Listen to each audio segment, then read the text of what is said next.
Our Bible reading together. Again, we're going through the scriptures in the course of 2 years. This week, our reading included finishing up Second Chronicles and then heading into the book of Ezra. Congratulations, we've made it through First and Second Chronicles. So that's sort of been a retelling in many ways of First and Second Kings, some additional information and some information omitted as well. So interesting reading, I think, hopefully giving us a fuller picture of that time of all those kings and prophets in both Israel in the north, Judah in the south. When we get into the book of Ezra now, we're picking up after this exile. So what has happened is Babylon has come. They've taken over that land of Judah and Jerusalem.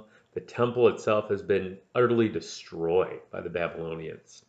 Many of the people that were in Judah have been taken away into exile now into Babylon, especially those who were the best and brightest among the people.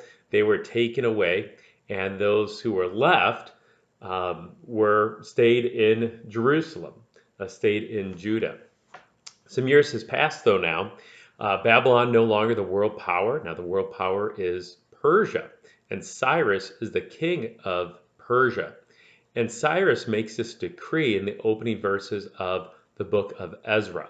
So I want to just read those opening verses of the book of Ezra because I think this really sets the scene. Thus says Cyrus, king of Persia, the Lord, the God of heaven, has given me all the kingdoms of the earth. He has charged me to build him a house at Jerusalem, which is in Judah. Whoever is among you of all his people, may his God be with him, and let him go up to Jerusalem, which is in Judah, and rebuild the house of the Lord, the God of Israel. He is the God who is in Jerusalem. Let every survivor in whatever place he sojourns be assisted by the men of his place with silver and gold, with goods and beasts, besides free will offerings for the house of God that is in Jerusalem. So not only is Cyrus allowing the Jews to return to Jerusalem to rebuild the temple for that specific purpose, but even beyond that, I think it's remarkable, he even pledges the silver and the gold and the goods to do it with. That's interesting. It kind of reminds me of when the Israelites leave Egypt and they leave slavery in Egypt, and the Egyptians give them goods as they leave and precious metals as they leave. Same thing happening here as God works through Cyrus to bring about this rebuilding. It was kind of a sacrifice in some ways for the people, the Jews even, to leave Babylon and to go back to Jerusalem. Many of them have established homes there. It had been about 70 years since they first arrived. And now to go back to Jerusalem, there's not really anything there. It's just rubble. So it was a sacrifice to go back to rebuild the temple. And so Ezra helps to oversee that process. Ezra is a priest.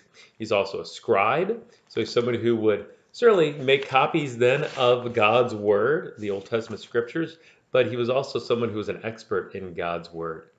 So we'll see that play out.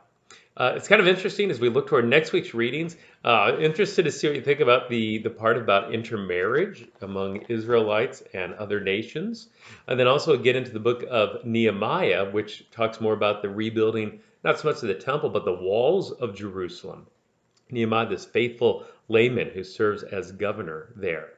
So let's continue our reading. We will finish up Ezra for next week and then get through Nehemiah chapter 10. So God's blessings on your reading some of these books of the Bible that maybe we don't talk about all that much in worship or preach on as much as other books. Maybe these aren't always in our Sunday school lessons growing up, and yet still God's word. It's still important and still much to be gleaned from it. So I encourage you to keep on trucking as we read through God's word together. Blessings on your study.